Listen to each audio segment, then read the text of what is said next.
Hello guys, कैसे हैं आप लोग। मैं उमेद तलड़ा, आपका फ्रेंड फिलोसोफर एंड गाइड। स्वागत है आपका मेरे यूट्यूब चैनल पे। और हम पढ़ रहे हैं सीएमए का एमसीक्यू सीरीज। लास्ट एक चैप्टर था सर जो रह गया था, चैप्टर 7, दैट इज कंसोलिडेशन, जो मैंने आपको कहा था कि मैं लास्ट में करवाऊंगा। तो यस, वो मैं भी करवाऊंगा। ठीक है, स्किप कुछ भी नहीं करेंगे सर। ठीक है, चलिए। तो चैप्टर 7 कंसोलिडेशन के पास्ट पेपर के एमसीक्यूज हम सारे के सारे सॉल्व करेंगे। चलिए आ जाइए फटाफट, वीडियो लाइक कर दो फटाफट। चलिए लेट्स स्टार्ट। कैलकुलेटर साथ में रखना भाई। चलिए आ जाओ। Question number 1 equity share holder of a company who does not have voting control of the company by virtue of his or her below 50% ownership of the company's equity capital is termed as। बोलो, जिनका control नहीं होता है, जिनका holding less than 50% होता है, उसको consolidation में हम क्या कहते हैं? Minority share holder. उसको हम क्या कहते हैं? Minority share holder. और क्या नाम से बैलेंस शीट में डिस्क्लोज करते हैं? Minority interest. ठीक है, minority share holder shown as minority interest in the balance sheet, consolidated balance sheet. चलिए आ जाइए क्वेश्चन नंबर 2। हल्का सा कॉम्प्लेक्स है, हल्का सा। अगर आप विजुअलाइज कर पाए तो काफी आसान है, विजुअलाइज ही नहीं कर पाए तो थोड़ा डिफिकल्ट हो सकता है। आ जाइए। H Limited is a holding company of S Limited. During the year 1819, bill receivable amounted to 4 lakh out of total bill receivable of 5 lakh। Total 5 lakh था, उसमें से जो 4 लाख है उसका क्या हुआ? Received from S limited were discounted. ध्यान दो, टोटल 5 लाख आपने रिसीव किया एस लिमिटेड से, आपस का दिया हुआ है क्रॉस, आपस का कॉमन जो ऑब्लिगेशन है वो दिया हुआ है कि होल्डिंग को सब्सिडरी से टोटल 5 लाख के बिल रिसीवेबल मिले। ठीक है, उसमें से 4 लाख के bill receivable were discounted by H limited. ठीक है, ग्रामर को अच्छे से समझना है कि एच को एस से कितना मिला? टोटल 5 लाख। ठीक है, उसमें से 4 लाख का क्या हो गया? एच ने डिस्काउंटिंग कर दिया। कहां से डिस्काउंटिंग कराते हैं अपन? बैंक से। बिल रिसीवेबल बैंक को दे दिए, बैंक से पूरे पैसे डिस्काउंट काट के ले लिए। अब मतलब वो 4 लाख के बिल रिसीवेबल एच लिमिटेड के पास नहीं है, वो एक थर्ड पार्टी के पास है, यानी कि बैंक। हम म्यूचुअल जो भी ओविंग्स होती हैं उसको हम नॉक ऑफ करते हैं। तो इसमें बिल रिसीवेबल में आपको क्या ध्यान रखना है कि हम वही बिल रिसीवेबल माइनस कर सकते हैं, म्यूचुअल ओविंग्स में डिडक्ट कर सकते हैं, कैंसिल कर सकते हैं, जो आपके पास अभी भी हैं, जो आप ही होल्ड कर रहे हो। अगर वो बिल रिसीवेबल कंपनी के बाहर चले गया है, बैंक के पास आपने एंडोर्स करके किसी और को दे दिया है, तब आप उसको म्यूचुअल ओविंग्स में डिडक्ट नहीं कर सकते, कैंसिल नहीं कर सकते। ठीक है, तो 5 में से बैंक के पास 4 लाख के बिल रिसीवेबल चले गए हैं, मतलब एच के हाथ में कितने हैं अभी? 1 ही लाख बिल्स हैं, 1 ही लाख रुपए के बिल्स हैं जो एच से उनको मिले थे। फिर है कि एस लिमिटेड का दिया हुआ, देखो, and S limited had endorsed to its creditor. S limited के भी कुछ क्रेडिटर होंगे ना, जहां से वो रॉ मटेरियल परचेज करता होगा। तो एस लिमिटेड ने अपने क्रेडिटर को एंडोर्स कर दिया एज अ पेमेंट। ठीक है, एंडोर्समेंट आपको पता ही अलाउड है। To its creditor all the bill receivable receive from H limited. H वाले सारे बिल जो थे वो क्रेडिटर को एंडोर्स कर दिए, मतलब एस के पास एक भी बिल रिसीवेबल अब नहीं है जो एच से मिला हो। ठीक है, तो 3 लाख का था, लिखा हुआ है अमाउंटेड टू 3 लाख, तो 3 लाख का पूरा 3 लाख क्रेडिटर को आपने ट्रांसफर कर दिया है, मतलब एस के पास अब एक भी बिल रिसीवेबल नहीं है। ठीक है, at the end of the year the amount of mutual debtor will be. अब मतलब आप म्यूचुअल डेटर बोल के कितना नॉक ऑफ करोगे? म्यूचुअल ओविंग्स बोल के कितना नॉक ऑफ करोगे, या म्यूचुअल ओविंग्स कितनी है? आपस में म्यूचुअल डेटर्स कितने होंगे ये आपको पूछा है। ठीक है, बोलो बोलो क्या करेंगे? कितना ये रहेगा? आपस का कितना है? अब एक और बात आपको ध्यान रखनी है, एक और बात ध्यान रखनी है कि एच के लिए अब ये जो 1 लाख है ये एस के बुक्स में भी दिख रहा है। सर यहां तो 0 है, तो आपको ये समझना है बेसिक्स कि एच के लिए जो बिल रिसीवेबल है वो एस के लिए, सब्सिडरी के लिए बिल पेएबल होगा। तो वो 1 लाख यहां नहीं दिखेगा बेटा, दोनों के लिए क्या एक ही इंस्ट्रूमेंट बिल रिसीवेबल होगा क्या? अगर एच का ये 1 लाख बिल रिसीवेबल है तो एस के बुक्स में वो बिल पेएबल दिख रहा होगा, तो आपको मानना है कि वो दिख रहा होगा। तो अभी आप म्यूचुअल डेटर्स कितना नॉक ऑफ करोगे? 1 लाख। ये जो 1 लाख अभी भी एच के बुक्स में दिख रहा है ये एस का ही है, और यही 1 लाख एस में बिल पेएबल दिख रहा होगा, ऐसा आपको मानना है। तो यहां से 1 लाख नॉक ऑफ होगा और bill payable of S limited से 1 लाख नॉक ऑफ होगा। तो म्यूचुअल डेटर कितने नॉक ऑफ होंगे? 1 लाख। आ रहा है समझ में? 1 ही लाख नॉक ऑफ हो पाएगा, ठीक है। तो ऐसा पूरा एक कंसेप्ट है, पढ़ा होगा थोड़ा बहुत इसके बारे में तो ही समझेगा, ठीक है। अच्छा खासा एक्सप्लेनेशन मैंने दे दिया है, ठीक है। पढ़ाई नहीं है तो भैया इससे आपका पूरा मैं कंसेप्ट तो क्लियर नहीं कर पाऊंगा, ठीक है। चलिए, तो बस ये जो 1 लाख है ये म्यूचुअल डेटर्स में आएगा। तो ये एच के लिए बिल रिसीवेबल है और यही एस लिमिटेड के लिए बिल पेएबल में दिख रहा होगा, ऐसा आपको मानना है। और ये 1 लाख 1 लाख नॉक ऑफ हो जाएगा, ठीक है। चलिए आगे बढ़े, आ जाइए। काफी इजी क्वेश्चन है, आ जाओ। On 1st April 2019, H Limited purchased 16 lakh shares out of 20 lakh shares. बोलो कितना परसेंटेज होल्डिंग हो गया? 16 डिवाइडेड बाय 20 इंटू 100 यानी कि 80%, ठीक है। होल्डिंग कंपनी 80% होल्ड कर रही है। Following information is provided on 31st March 2019 by S limited. S limited का डेटा दिया हुआ है। Equity share capital 2 crore, general reserve 45 lakhs, statement of profit and loss 32 lakhs on 1st April 2019, ठीक है। 1st April 2019 same date ही है, 31st मार्च के बाद जो अगला दिन है 1st April वही डेट है। On 1st April 2019 a machine of S limited revalued by H Limited 25% above its book value of 12,50,000। Book value था 12,50,000 और उस पे 25% अबव रिवैल्यूएशन किया हुआ है, ठीक है। अपवर्ड रिवैल्यूएशन से क्या होता है? बोलो क्या होता है अपवर्ड रिवैल्यूएशन से? एक तो एसेट की वैल्यू बढ़ती है, डेबिट इफेक्ट किस में आता है? एसेट में। और जो क्रेडिट इफेक्ट है वो अलग रिजर्व में ट्रांसफर होता है, that is named as revaluation reserve. Named as revaluation reserve. तो रिवैल्यूएशन रिजर्व एक साइड बढ़ती है, ठीक है।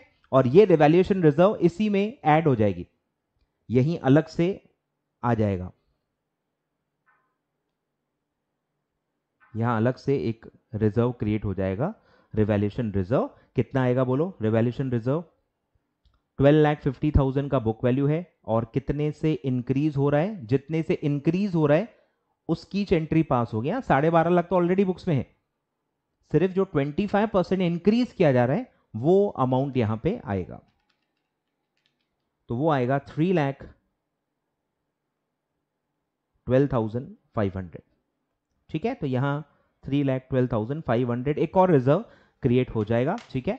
तो अब पूछा क्या है? Amount of minority interest will be. बोलो माइनॉरिटी इंटरेस्ट कितना आएगा? 80% होल्डिंग का है तो 20% माइनॉरिटी का होगा। कहां कहां से 20% माइनॉरिटी को मिलेगा? शेयर कैपिटल का भी मिलेगा, जनरल रिजर्व का भी मिलेगा, प्रॉफिट एंड लॉस का भी मिलेगा, और अब ये जो रिवैल्यूएशन रिजर्व क्रिएट हुई है इसका भी 20% मिलेगा। बस इतना ही एडजस्टमेंट है, ठीक है। बोलो तो इसका सीधे आप टोटल ले लो, उसका सीधे 20% ले लो। बोलो टोटल मारो। 2 crore plus 45 lakh plus 32 lakh plus 3,12,500। तो टोटल पूरा ये जो आ रहा है नेटवर्थ ये आ रहा है 2,80,12,500 आ रहा है। 2,80,12,500 इसका सीधे ले लो 20% इंटू 20%, तो ये आएगा 56,02,500। 56,02,500 आ रहा है। बात सिंपल है, सिंपल है।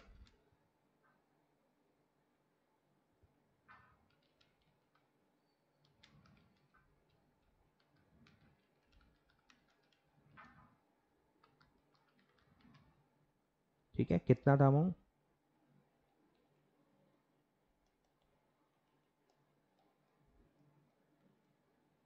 ठीक है, वर्किंग लिख लो।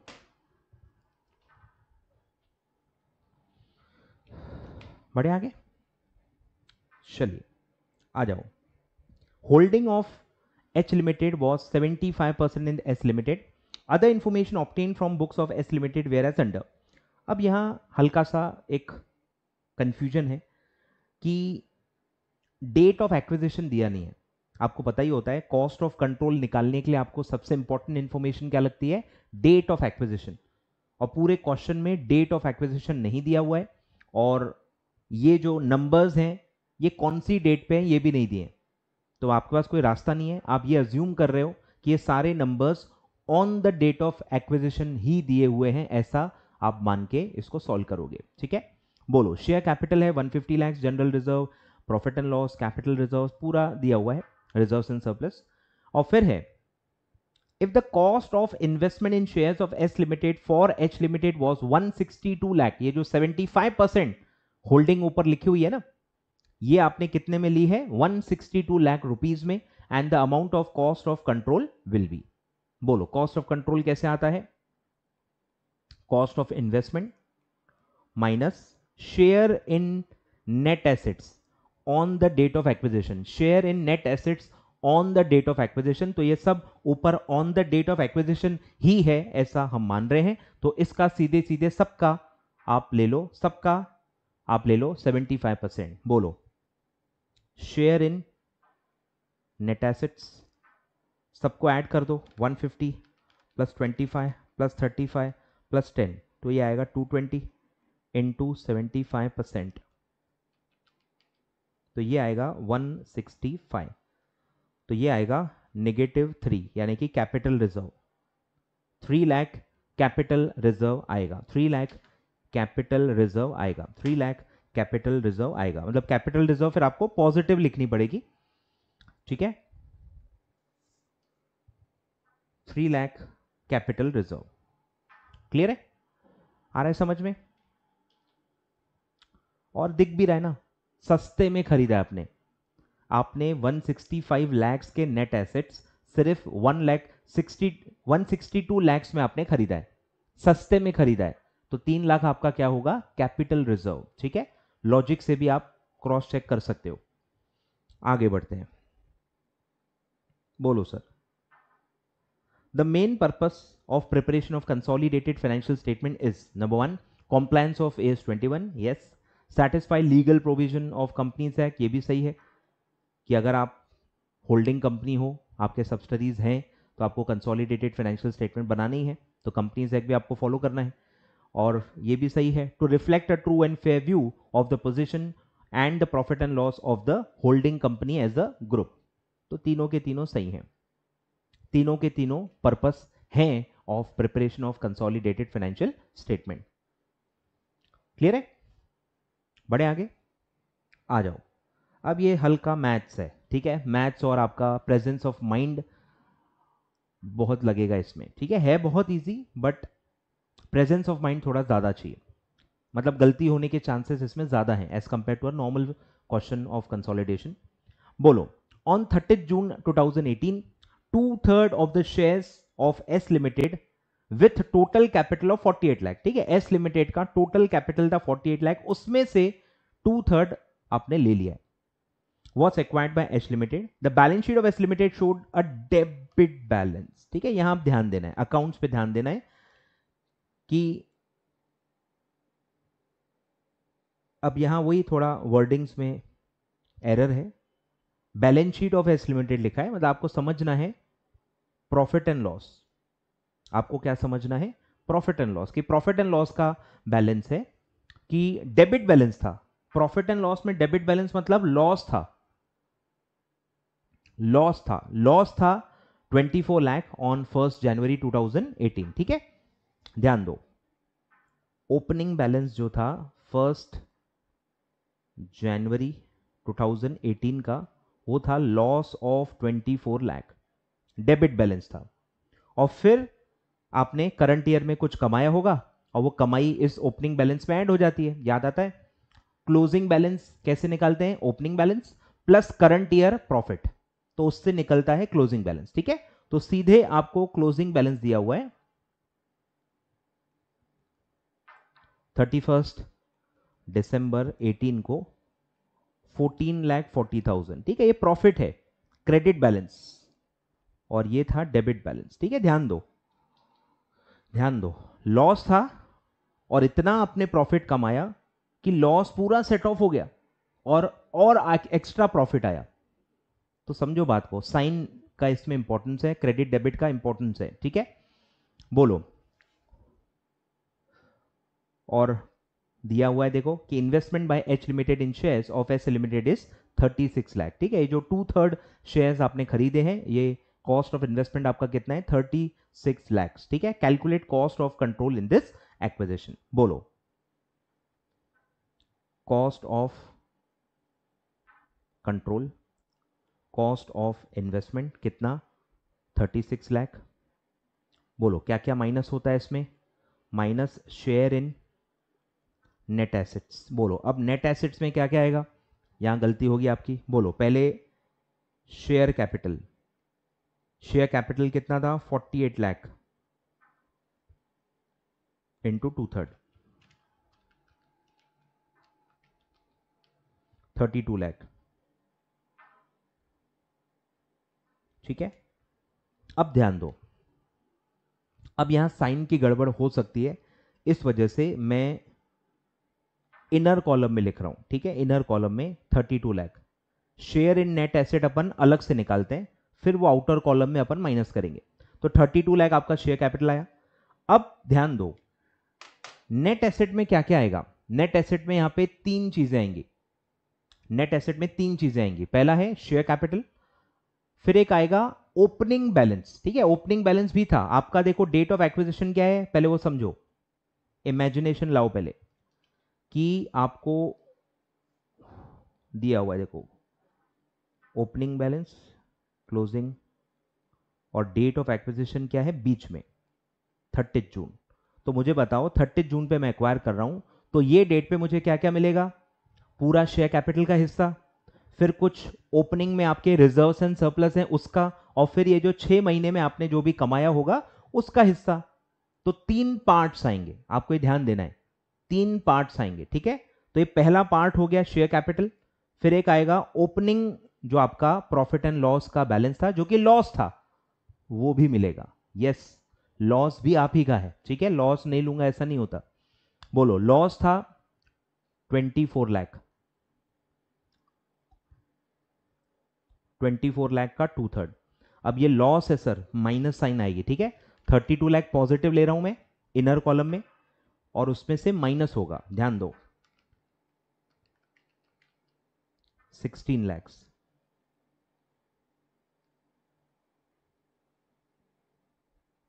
बोलो, और थर्ड एलिमेंट आएगा profit and loss of 6 months. ठीक है, 6 मंथ्स आपको लेना है, 1 जनवरी से 30 जून, 1 जनवरी से 30 जून के 6 मंथ्स का जो प्रॉफिट है वो आपको लेना है। अब पहले निकालो साल भर का प्रॉफिट कितना होगा, बताओ, इससे आपको निकालना होगा कि ओपनिंग लॉस था और वो कन्वर्ट हो गया प्रॉफिट ऑफ 14,40,000। ठीक है, आप एक मैट्रिक्स भी ड्रॉ कर सकते हो, गलती ना हो इसीलिए।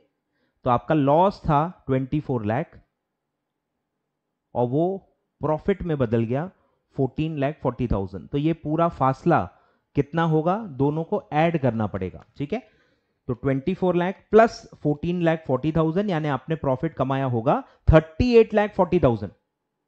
24 लाख लॉस में, 24 लाख लॉस में आपने 38,40,000 का प्रॉफिट ऐड कर दिया, तब जाके क्लोजिंग बैलेंस आया प्रॉफिट ऑफ 14,40,000। क्लियर है, तो यहां प्रॉफिट आएगा 38,40,000। ठीक है, इतना आपने प्रॉफिट कमाया, ये पूरे साल का था, आपको कितना चाहिए, 6 महीने का। बोलो, तो 6 महीने का प्रॉफिट निकालना है, 38,40,000 ये साल का है, इंटू 6/12, ये हो गया 6 महीने का प्रॉफिट। अब क्या पूरे 6 महीने का प्रॉफिट होल्डिंग कंपनी को मिलेगा क्या, नहीं भाई, उसमें भी होल्डिंग कंपनी का कितना शेयर है, इंटू 2/3, 2/3 करना भूलना नहीं है। ठीक है, इंटू 2/3, तो पहले हमने निकाला कि कंपनी का 6 महीने का प्रॉफिट कितना है, फिर उसमें होल्डिंग कंपनी का कितना शेयर है, तो उसके लिए हमने मल्टीप्लाई किया 2/3 से। ठीक है, तो 38,40,000 इंटू 6 डिवाइडेड बाय 12, यह आ गया आधे साल का प्रॉफिट 19,20,000। इसमें आपका शेयर कितना है, डिवाइडेड बाय 3 इंटू 2, तो ये आ गया 12,80,000, ये प्रॉफिट है। ठीक है, तो अब निकालो net assets. Share in net asset कितना आया, 16 लाख माइनस करना है, नेगेटिव है, तो शेयर इन नेट एसेट आपको मिला है 28,80,000। ठीक है, 28,80,000 ये आपका शेयर इन नेट एसेट है। तो बोलो, करो माइनस, माइनस करना है। 36 लाख आपने पैसा दिया, इन्वेस्टमेंट किया, और आपको शेयर इन नेट एसेट कितना मिला, 28,80,000, तो ये आ रहा है 7,20,000। ठीक है, दिख रहा है कि आपने ज्यादा पैसा दिया है। For a net asset of 28,80,000 you have paid 36 lakh, आपने ज्यादा पे किया है, और इसीलिए इसको हम क्या दिखाएंगे, गुडविल। तो ये आएगा गुडविल ऑफ, लिखा ही है, मतलब पॉजिटिव ही आ रहा है, तो 7,20,000। ठीक है, तो बस यहां पे मैथमेटिक्स था ये वाला 38,40,000 कि नेगेटिव ओपनिंग बैलेंस कन्वर्ट हो गया पॉजिटिव बैलेंस में, यानी टोटल निकालने के लिए आपको दोनों को जोड़ना पड़ेगा। ठीक है, बढ़े आगे, सब ड्रॉ कर लेना अच्छे से, ये डायग्राम ड्रॉ कर लेना। ये है हमारा डेट ऑफ एक्विजिशन। ठीक है, आ रहे ख्याल में, तो ये सब बना लो, ये सब बना लो।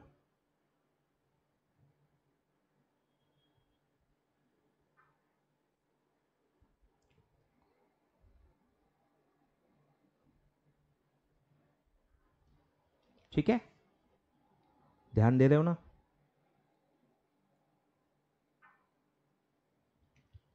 बढ़े आगे।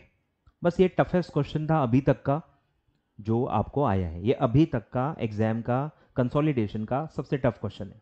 ठीक है, चलिए आ जाओ। अब बहुत इजी इजी कुछ कुछ मजाकिया क्वेश्चन भी इंस्टीट्यूट ने पूछा ही है। ठीक है, जैसे कि यही मजाकिया क्वेश्चन है, the total capital of subsidiary is 3 lakh and out of this 2,40,000 is owned by the holding company. अब बच्चा बच्चा यहाँ पे बता सकता है कि 3 लाख टोटल कैपिटल है, 2,40,000 होल्डिंग के पास है, तो बचा हुआ 60,000 किसके पास होगा, माइनॉरिटी के पास। बस वही पूछा है। ठीक है, तो ये मजाक था, तो पूछा भी है, देखो what is the amount of minority interest, और उसमें और एक हिंट दिया आपको, if percentage of outside share holder is 20%। अरे वो तो हम ऊपर से निकाल सकते हैं ना, 2,40,000 आपने दे दिया है ना, 2,40 भी दे दिया है उन्होंने कि होल्डिंग के पास है, फिर बोलते हैं टोटल का 20 माइनॉरिटी के पास है। अबे और कितनी हेल्प करोगे बच्चों की, आंसर ही दे दो ना, आंसर ही दे दो मुझे समझा ही नहीं, दो दो पैरामीटर्स दे दिए, तो आप 3 लाख माइनस 2,40,000 भी कर सकते हो, 3 लाख इंटू 20% भी कर सकते हो, मतलब पास ही करना है, सीधे कर दो यार। ठीक है, तो ये आएगा आपका 60,000। ठीक है, 3 लाख माइनस होल्डिंग शेयर 60,000, या फिर आप परसेंटेज से भी निकाल सकते हो, 3 लाख इंटू 20%, वो भी आपका आएगा 60,000। ठीक है, चलिए आगे बढ़ते हैं, और मजाक मेरे से नहीं होती। चलिए फिर एक question number 8, what is the amount of unrealised profit. काफी बच्चों ने ये एडजस्टमेंट अच्छे से पढ़ी ही नहीं है। ठीक है, रिवर्स वर्किंग ही है, और अब हमने एफएम और सीएमए दोनों मिला के डजन्स ऑफ रिवर्स वर्किंग्स की हुई है, तो अब आई थिंक आपको थोड़ा आसान लगना चाहिए। अनरियलाइज प्रॉफिट कितना एलिमिनेट होगा ये आपसे पूछा गया है, और ट्रांजैक्शन आपको दिया हुआ है। If the parents year and inventory, ध्यान दो किसके इन्वेंट्री में है, होल्डिंग कंपनी में, यानी होल्डिंग कंपनी ने परचेज किया होगा, तो होल्डिंग कंपनी के स्टॉक में वो दिख रहा है, इन्वेंट्री इंक्लूड्स 5,40,000। ठीक है, 5,40,000 का इन्वेंट्री होल्डिंग में दिख रहा है, जो उसने किससे खरीदा, सब्सिडियरी कंपनी में, और सब्सिडियरी कंपनी के वो प्रॉफिट में चला गया होगा, सेल परचेस में वो आ गया होगा, तो तो बैलेंस शीट में कहीं नहीं दिखता एस कंपनी लिमिटेड में, मतलब एस लिमिटेड एक्चुअली क्या है, सेलर है, और होल्डिंग कंपनी क्या है, बायर है। ठीक है, तो 5,40,000 के गुड्स थे जो होल्डिंग कंपनी ने खरीदे, invoice to it by its 60% own subsidiary at a cost plus 25%। ठीक है, ये आपको दिया हुआ है कि एस ने अपने कॉस्ट पे 25 जोड़ा। अब मुझे बताओ कि ये 5,40,000 क्या है, ये कॉस्ट है कि सेलिंग प्राइस है? बस यही ट्रिकीनेस होती है, आ रहा है ख्याल में? अब मुझे बताओ, होल्डिंग कंपनी बायर है, उसने एक्वायर किया है, तभी तो उसके स्टॉक में आ रहा है ना। अब बायर जो है वो कितने पे रिकॉर्ड करेगा? मेरी जो परचेज प्राइस है वो सामने वाले की क्या होगी, सेलिंग प्राइस ही होगी। मैं तो एट कॉस्ट ही रिकॉर्ड करता हूं ना, पर ये जो ऊपर कॉस्ट लिखा हुआ है ये किसके कॉस्ट की बात चल रही है, सब्सिडियरी की कॉस्ट। आ रहा है कुछ समझ में? तो ध्यान दो, यहां एच बायर है और यहां एस लिमिटेड सेलर है। ठीक है, अगर मैं 100 रुपीज के कॉस्ट का 25 प्रॉफिट जोड़ के 125 में बेचता हूं सेलिंग प्राइस, तो मुझे बताओ अब होल्डिंग कंपनी जो परचेस कर रही है वो ये कितने में रिकॉर्ड करेगी, वो 100 पे रिकॉर्ड करेगी या वो 125 पे रिकॉर्ड करेगी? बोलो। सेलर का कॉस्ट है 100, सेलर का प्रॉफिट है 25, सेलर का सेलिंग प्राइस है 125। अब बायर इसको कितने पे रिकॉर्ड करेगा? वो रिकॉर्ड करेगा 125 पे, और ये 125 को वो क्या बोलेगा, वो उसको कॉस्ट ही बोलेगा। आ रहा है कुछ समझ में? तो ये जो कॉस्ट ऊपर लिखा हुआ है ये किसके कॉस्ट की बात चल रही है, ये सेलर के कॉस्ट की बात चल रही है। सेलिंग प्राइस कौन डिटरमाइन करता है, सेलर डिटरमाइन करता है। सेलिंग प्राइस सेलर डिटरमाइन करेगा ना, तो सेलर का जो कॉस्ट है उस पे उसने 25% जोड़ा है। आ रहा है कुछ समझ में? तो ध्यान दो, तो यानी ये जो सेलिंग प्राइस है, ये जो 5,40,000 है, ये दिया हुआ है 125। तो भले आप इसको बायर की कॉस्ट कहते हो, पर सेलर की ये सेलिंग प्राइस है, इसमें प्रॉफिट ऑलरेडी इंक्लूडेड है, इसमें ऑलरेडी प्रॉफिट इंक्लूडेड है। ठीक है, तो ये जो 5,40,000 है ये सेलिंग प्राइस है ऑफ एस लिमिटेड, और इसमें प्रॉफिट इंक्लूडेड है। ठीक है, मतलब आपको रिवर्स वर्किंग करनी पड़ेगी, इसमें ऑलरेडी एस लिमिटेड का प्रॉफिट इंक्लूडेड है। अब बताओ, अब क्या ऐसे सॉल्व करेंगे, बेस को ले लो 100, बेस को ले लो 100, सेलर का कॉस्ट, सेलर का कॉस्ट बी 100, अब इस पे मल्टीप्लाई करो तो प्रॉफिट कितना होगा, 100 का 25%, 25 रुपीज, तो सेलर का सेलिंग प्राइस कितना आएगा, 125। बेस मिल गया कि सेलिंग प्राइस अगर 125 है तो प्रॉफिट 25 है, तो कॉस्ट 100 है, इसको यूज करो। बोलो, तो 5,40,000 में कितना प्रॉफिट इंक्लूडेड है ये आपको पता करना है। बोलो, तो डिवाइड करो 125 से, 540 इज सेलिंग प्राइस, उसमें प्रॉफिट इंक्लूडेड है, तो उसका बेस कितना होगा 125, तो डिवाइडेड बाय 25, और हमको क्या चाहिए, प्रॉफिट, तो इनटू 25 हमको प्रॉफिट निकालना है। बोलो कितना आएगा, 540 डिवाइडेड बाय 125 इंटू 25, तो ये आएगा 1,08,000। आया 1,08,000, 1,08,000।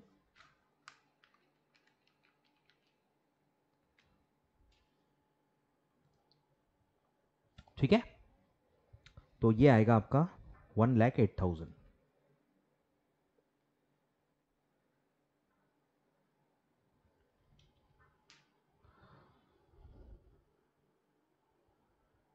पूरा 1,08,000 एलिमिनेट होगा। ठीक है, तो ये कैसे एडजस्ट होता है, कैसे एडजस्ट होता है, स्टॉक से यहाँ पे स्टॉक रिजर्व माइनस होती है 1,08,000, और वो माइनस होके वो कॉस्ट पे रिकॉर्ड हो जाएगी जो सेलर की कॉस्ट थी, क्योंकि घर के घर में गुड्स पड़े हैं, घर के घर में गुड्स पड़े हैं तो एट कॉस्ट ही होना चाहिए, जो सेलर का कॉस्ट है उसी वैल्यू पे होल्डिंग कंपनी के बुक्स में आना चाहिए। ठीक है, तो 1,08,000 आपके होल्डिंग में स्टॉक से माइनस होगा और वो एट कॉस्ट रिकॉर्ड हो जाएगा, और यही 1,08,000 सब्सिडियरी के प्रॉफिट से माइनस होगा, क्योंकि ये सब्सिडरी ने बेचा है, नॉर्मल कोर्स में बेचा है, तो ये अपने आप सब्सिडरी के प्रॉफिट में आ चुका होगा, पर गुड्स तो एक्चुअल बिके ही नहीं, मतलब आपके होल्डिंग के पास ही रह गए। होल्डिंग ने और आउटसाइडर को तो बेचा ही नहीं, घर के घर में ही गुड्स पड़े हैं, ठीक है। तो वो प्रॉफिट हो चुका है पर रियलाइज नहीं हो पाया, क्योंकि होल्डिंग ने वो गुड्स आगे चल के बेचे ही नहीं है, वो अभी तक होल्डिंग के पास ही पड़े हुए हैं, तो इसी को अनरियलाइज प्रॉफिट कहते हैं। और इसीलिए सब्सिडरी के प्रॉफिट्स में से, करंट ईयर प्रॉफिट में से 1,08,000 हम माइनस करेंगे, ठीक है। ऐसे दो एडजस्टमेंट होते हैं, होल्डिंग के स्टॉक से माइनस होता है और सब्सिडरी के प्रॉफिट में से माइनस होगा, ठीक है। अपस्ट्रीम ट्रांजैक्शन है, subsidiary is selling to holding company, so it's an upstream transaction, ठीक है। चलिए गाइस बढ़े आगे, बोलो pre acquisition profit in subsidiary company is considered as, बोलो लिखा ही है प्री, प्री को हम क्या मानते हैं, कैपिटल नेचर का, कैपिटल प्रॉफिट, और इसीलिए हम प्री एक्विजिशन प्रॉफिट को कॉस्ट ऑफ कंट्रोल में लेते हैं, हम कॉस्ट ऑफ कंट्रोल में लेते हैं, शेयर इन नेट एसेट्स में, शेयर इन नेट एसेट्स में हम सारे प्री एक्विजिशन प्रॉफिट्स भी ले लेते हैं, ठीक है। तो कैपिटल नेचर का माना जाता है। बहुत ही इजी क्वेश्चन है, बोलो if cost of acquisition of shares in the subsidiary company is more, if cost is more then the intrinsic value, यानी वही share in net assets of subsidiary company on the date of acquisition, then the resultant figure will be, बोलो if cost is more than net assets, तो हम इसको क्या कहते हैं, goodwill, इसको हम क्या कहते हैं, गुडविल। और इसी को मैं उल्टा कर दूं तो if cost is less than net assets, तो हम इसको क्या कहते हैं, कैपिटल रिजर्व, ठीक है। लिख लो, लिख लो,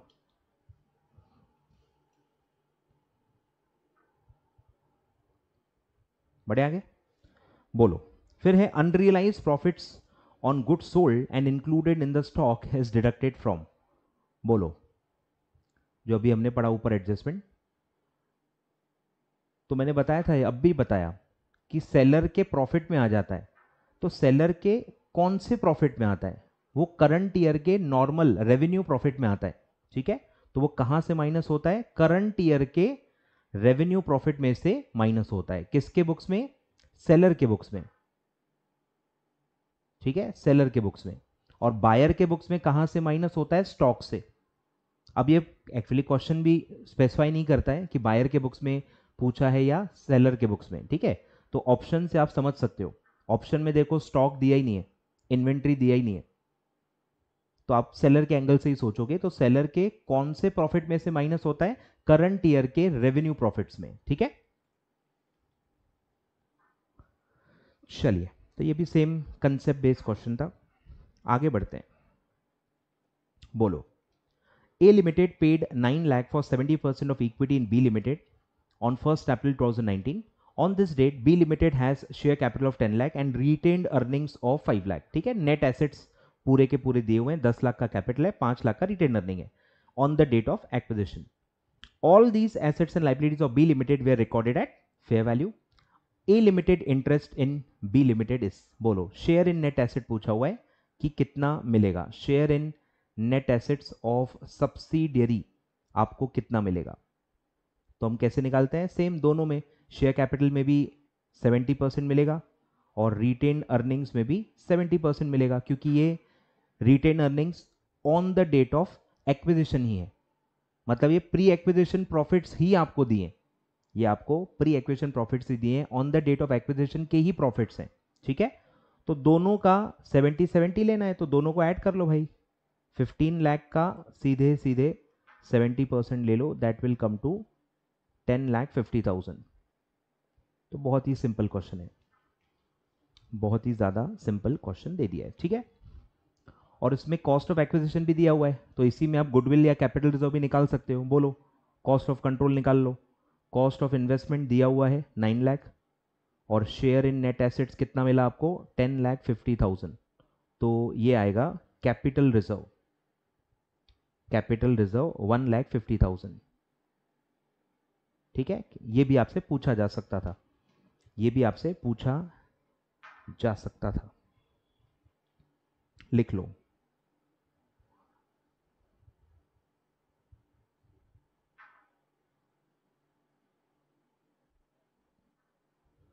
चलो बढ़े आगे, बोलो सर। काफी इजी क्वेश्चन है। When holding company purchases shares at a price above the nominal value, ठीक है, बोलो। नॉमिनल वैल्यू से आप ज्यादा में खरीद रहे हो, तो ये ज्यादा प्राइस को आप क्या कहते हो? गुडविल। गुडविल और कॉस्ट ऑफ कंट्रोल जो भी बोलो, ठीक है। एक्सेस प्राइस अगर आप फेस वैल्यू से ज्यादा में ले रहे हो तो उसको क्या कहेंगे? कॉस्ट ऑफ कंट्रोल, यानी कि गुडविल। यानी गुडविल आएगा main appropriate. Cost of control क्यों दिया है भगवान जाने, क्योंकि नीचे कैपिटल जो भी दिया हुआ है, तो क्योंकि पे हायर प्राइस पे हो रहा है, कॉस्ट मतलब ज्यादा है, तो वो गुडविल में आएगा, ठीक है। Cost is more than net assets, cost is more than net assets, तो आप उसको कहोगे गुडविल।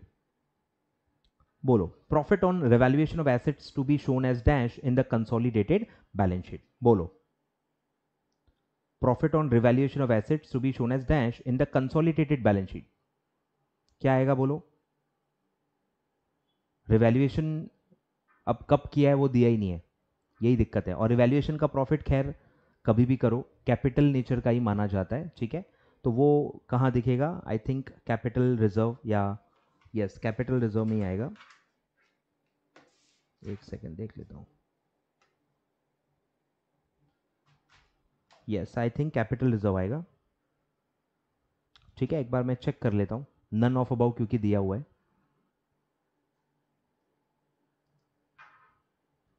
कैपिटल रिजर्व ही है, ठीक है। चलिए, तो ये था आपका कंसोलिडेशन, ठीक है। वैसे आप देखोगे तो कंसोलिडेशन का अगर नहीं देखे तो वो रिवैल्यूएशन रिजर्व में आता है, लेकिन ये कंसोलिडेटेड बैलेंस शीट में पूछा गया है। तो कंसोलिडेटेड बैलेंस शीट में जब भी रिवैल्यूएशन होता है, अब ये अज्यूम चीजें, किसका रिवैल्यूएशन हो रहा है, क्या है, ये तो एडजस्टमेंट्स काफी इसमें ऑलरेडी आते हैं ना, इसलिए ज्यादा डिटेल में आपको दिया नहीं है। तो ये टिपिकली क्या होता है, सब्सिडरी के एसेट्स को रिवैल्यू किया जाता है on the date of acquisition, तो वो कैपिटल नेचर का प्रॉफिट माना जाता है और उसको कैपिटल रिजर्व में इसीलिए डाला जाता है, ठीक है। तो ये एक्चुअली आपका एडजस्टमेंट है। चलिए, ठीक है। तो ये अब ऑफिशियली आपका एमसीक्यू सीरीज कंप्लीट हो गया सर, सारे चैप्टर्स कवर हो गए सर। सिर्फ चैप्टर 7 था जो मैंने बाद में कहा था कराने के लिए, और वो मैंने अब आपको करवा दिया है, ठीक है। आई होप बहुत ज़्यादा फायदा आपने इसका लिया होगा।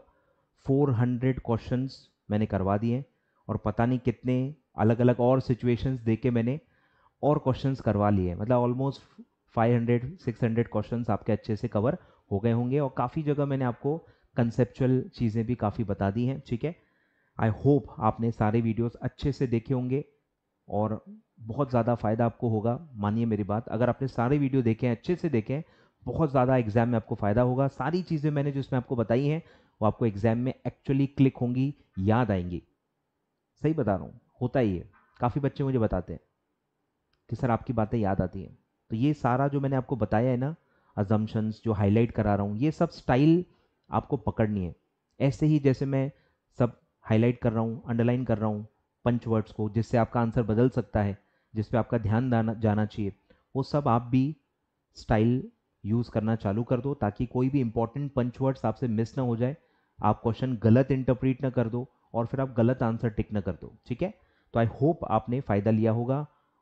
डू लाइक द वीडियो और अपने फ्रेंड्स के साथ ज़रूर शेयर करना। Thank you so much.